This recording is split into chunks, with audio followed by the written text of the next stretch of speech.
आइए आज हम लोग विशेष रूप से आहरण पर ब्याज के बारे में हम लोग चर्चा करेंगे कि आहरण पर ब्याज लगाने के कौन कौन से नियम हैं और कैसे लगाया जाएगा। ठीक है, तो आइए हम लोग बात करते हैं आहरण पर ब्याज। आहरण पर ब्याज के लिए नियम। ठीक है, तो आहरण पर ब्याज के लिए जो हम नियम पर जाएंगे तो सबसे पहले आहरण करने के तरीके पर हम लोग ध्यान देंगे। आहरण करने का जो तरीका है वो क्या है। तो आइए, जब हम आहरण करेंगे तो आहरण करने के लिए दो तरीके हो जाते हैं।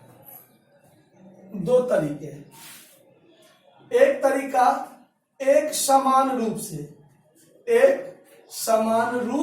से, यानी हम वर्ष भर आहरण करेंगे या 6 महीने आहरण करेंगे या 9 महीना आहरण करेंगे या 10 महीने आहरण करेंगे या 12 महीना आहरण करेंगे, लेकिन उसका जो आहरण करने का जो तरीका होगा वो आहरण बराबर बराबर होगा, एक समान रूप से। अगर हम 10 महीने तक निकालते हैं तो 5,000 रुपया पर महीना निकालते हैं तो 10 महीना 5,000 रुपया निकालेंगे। अगर हम 4,000 रुपया ड्राइंग्स करते हैं 6 महीना तक करते हैं तो 6 महीना 4,000 रुपया आहरण करेंगे। आ रहा बात समझ में। यदि हम वर्ष भर 6,000 रुपया आहरण कर रहे हैं तो 12 महीना 6,000 रुपया आहरण करेंगे, तो हमारा टोटल ड्राइंग्स बदलता रहेगा कि नहीं बदलता रहेगा। अगर हम मान लीजिए 8 महीना 5,000 रुपया पर महीना आहरण किए हैं, 5,000 रुपया पर महीना 8 महीना तक ही आहरण किए हैं, तो हमारा टोटल ड्राइंग्स 40,000। अगर हम 12 महीना 5,000 आहरण किए हैं तो हमारा टोटल ड्राइंग्स 12 पंचे 60,000 हो जाएगा। अरे बात समझ में। तो ये हुआ अगर हम आहरण करते हैं लेकिन एक समान रूप से। अब ये कब, उस पर भी चर्चा होता है कि यदि हम प्रत्येक महीना के प्रारंभ में आहरण करते हैं या प्रत्येक महीना के मध्य में आहरण करते हैं या प्रत्येक महीना के अंत में आहरण करते हैं, तो जब ये फिर टाइम पीरियड भी बदला कि हम प्रत्येक महीना तो करते हैं लेकिन प्रारंभ में करते हैं, प्रत्येक महीना कर रहे हैं लेकिन मध्य में कर रहे हैं, प्रत्येक महीना कर रहे हैं लेकिन हम महीना के लास्ट में कर रहे हैं, तो आहरण पर ब्याज करने का जो टाइम होगा वो भी बदलेगा। आहरण पर ब्याज के लिए टाइम भी बदलेगा। तो अब देखिए, जब हम एक समान रूप से आहरण करते हैं तो उस पर विशेष रूप से ध्यान दीजिए कैसे होगा। इस पर नियम है कि यदि n माह तक प्रत्येक माह के प्रारंभ में आहरण करेंगे, आहरण हो तो कुल आहरण पर n+1/2 माह का ब्याज लगेगा। बात पर ध्यान दिए। यानी यदि हम n माह तक, अब ये n के जगह पर कुछ भी हो सकता है कि हम 4 महीना तक आहरण किए लेकिन प्रत्येक महीना के प्रारंभ में आहरण किए, हम 6 महीना तक आहरण किए लेकिन प्रत्येक माह के प्रारंभ में आहरण किए, हम 9 महीना तक आहरण किए लेकिन प्रत्येक माह के प्रारंभ में आहरण किए, 12 महीना तक आहरण किए मतलब वर्ष भर, तो 12 महीना के प्रारंभ में आहरण किए, प्रथम तिथि को आहरण किए, तो वहां मंथ जो भी हो तो क्या उस टोटल ड्राइंग्स जो होगा वो क्या होगा। तो ध्यान दीजिए आप, इसके लिए पहले ये देखिए, इसके लिए नियम, पहला नियम हो जाएगा कि आपका कुल आहरण कितना होगा। कुल आहरण कितना होगा तो आहरण गुने n। ये n क्या है, ये नंबर ऑफ मंथ है। आया बात समझ में। मतलब हमारा, इसी को अगर अंग्रेजी में हम लोग सवाल बनाते समय इंग्लिश पे लिखेंगे तो यहां लिखेंगे total drawings equal to drawings into number of month. Number of month, यानी एन जो हो गया वो नंबर ऑफ मंथ हो गया आपका। क्लियर? मतलब अब ध्यान दीजिए, इसी पर एक एग्जांपल अगर हम देखें कि हम 6 महीना तक प्रत्येक माह के प्रारंभ में 5000 आहरण करते हैं, तो हमारा टोटल ड्रॉइंग्स क्या हो जाएगा? 6000 गुने 5 मतलब 30,000। तो हमारा टोटल ड्रॉइंग्स कितना हो जाएगा? 30,000। आया बात समझ में? उसके बाद इस पर ब्याज कितना लगेगा? ब्याज कितना लगेगा? तो क्या महीना का ब्याज लगेगा? क्या महीना का ब्याज लगेगा? तो n+1/2। 6 महीना निकाले हैं तो यहां 6 भरेंगे, तो 6 जोड़ 1 7 बट्टा 2 3.5, तो 3.5 महीना का ब्याज लगेगा। आ रहा बात समझ में? इस बात को समझने में कोई दिक्कत? तो इसी चीज को हर जगह पालन किया जाएगा। हर अगर प्रारंभ वाली बात में रहेगा तो हर एक सवाल में इस चीज का पालन होगा। पहले तो टोटल ड्राइंग्स निकालना है, तो जितना ड्राइंग्स है और जितने महीने तक आहरण किया है उससे गुना कर लीजिए, टोटल ड्राइंग्स निकल जाएगा। उसके बाद होगा कि कितने महीना का ब्याज लगेगा। तो मंथ के लिए हम लोग क्या करेंगे? तो 6 महीना तक है तो 6 जोड़ 1/2, 12 महीना है तो 12 जोड़ 1/2, मतलब 12 महीना के प्रारंभ में, प्रारंभ तो होना है। आया बात समझ में? अगर यही चीज दूसरे नियम में देखें, यदि n माह तक प्रत्येक माह के मध्य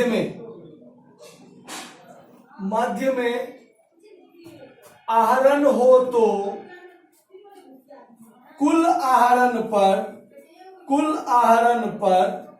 n/2 माह का ब्याज लगेगा।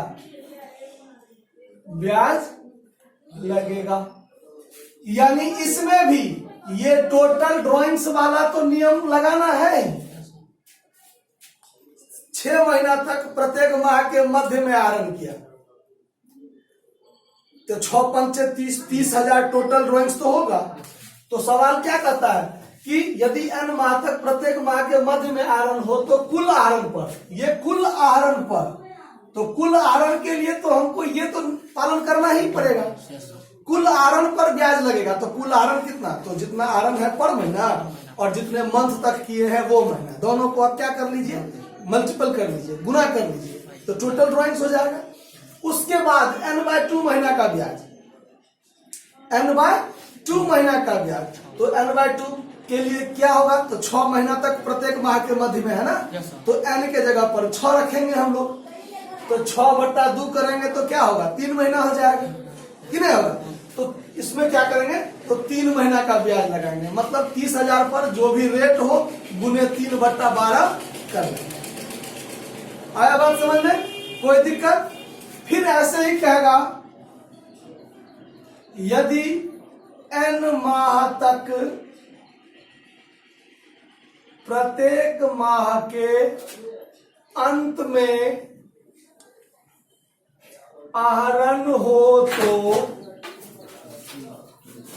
कुल आहरण पर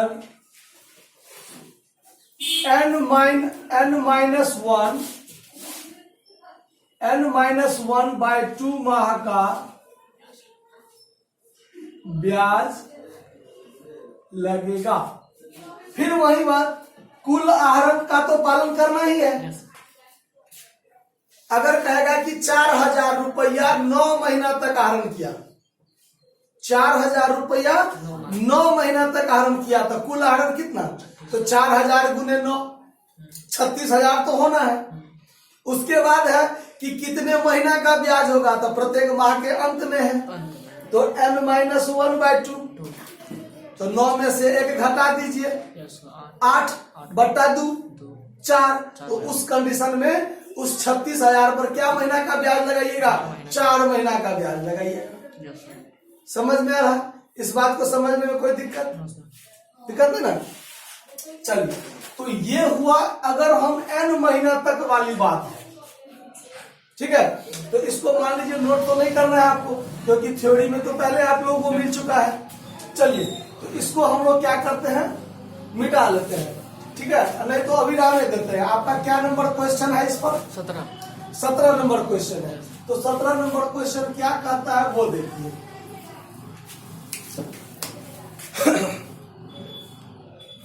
देखिए, तो आपका 17 नंबर जो क्वेश्चन है वो कहता है कि एक फर्म में आर, एस और टी नाम का जो साझेदार है जो निम्न प्रकार आहरण किए हैं। पहला में कहता है कि आर 5,000 रुपया प्रति माह 6 माह के प्रथम दिन 6 माह तक आहरण किया है और प्रथम दिन आहरण किया है। इसका मतलब कि वो 6,000 रुपया प्रति माह आहरण किया है 6 महीने तक, लेकिन प्रथम दिन मतलब प्रारंभ में, ठीक है। तो देखिए 17 का जो पहला नंबर क्वेश्चन बनेगा यहां, पहला नंबर फॉर आर, पहले आर के लिए हम लोग बना रहे हैं, आर ने आहरण किया है, ठीक है। अब यहां पर आप लिख लीजिए calculation of interest on drawings, ये तो सवाल का हेडिंग हो गया। फॉर आर के लिए जब हम काम करेंगे तो यहां ध्यान दीजिए, पहला कंडीशन क्या हम बोले थे आपको, टोटल ड्राइंग्स के लिए। किसके लिए? टोटल ड्राइंग्स के लिए।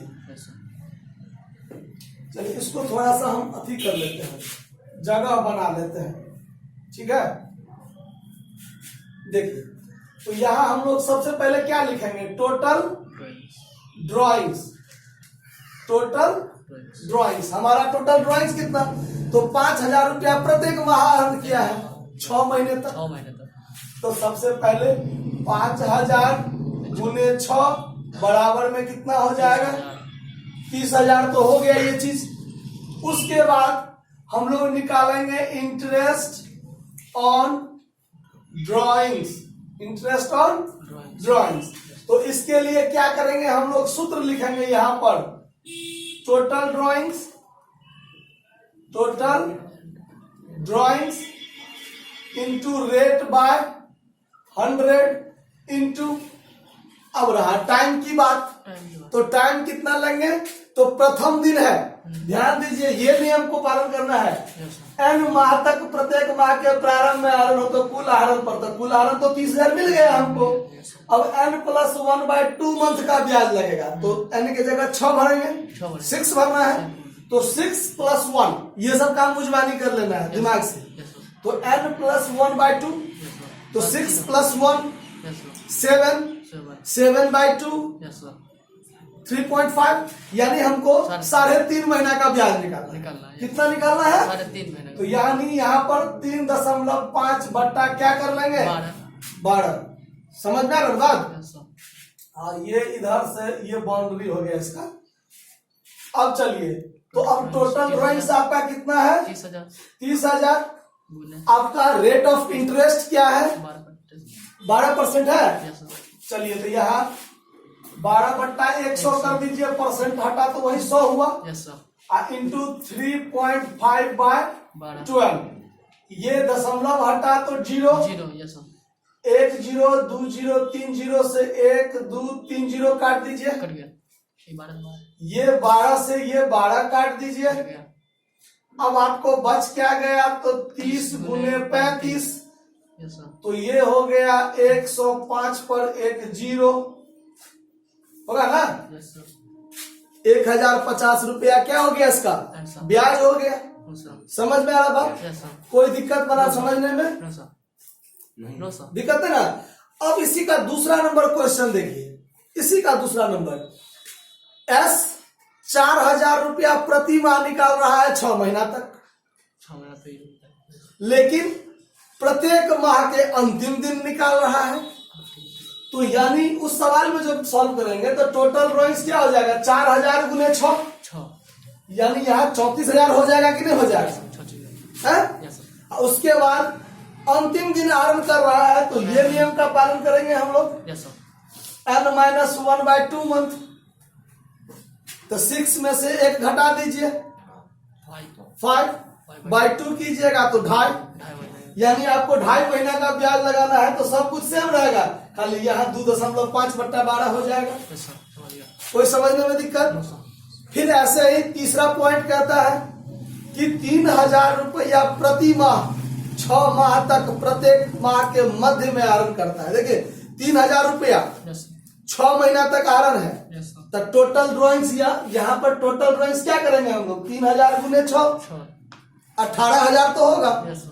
उसके बाद अब ये चीज निकालने के लिए सिर्फ ये बदलेगा ना, सब कुछ सूत्र भी सेम रहेगा, सिर्फ ये बदल जाएगा महीना। क्या? तो प्रत्येक माह के मध्य में है तो n/2 मंथ का ब्याज, ये वाला नियम। तो 6/2 करेंगे तो 3 यानी 3 मंथ का ब्याज लगेगा, तो यानी यहाँ पर 3/12 कर दीजिएगा, सवाल सॉल्व। ठीक है, कोई दिक्कत?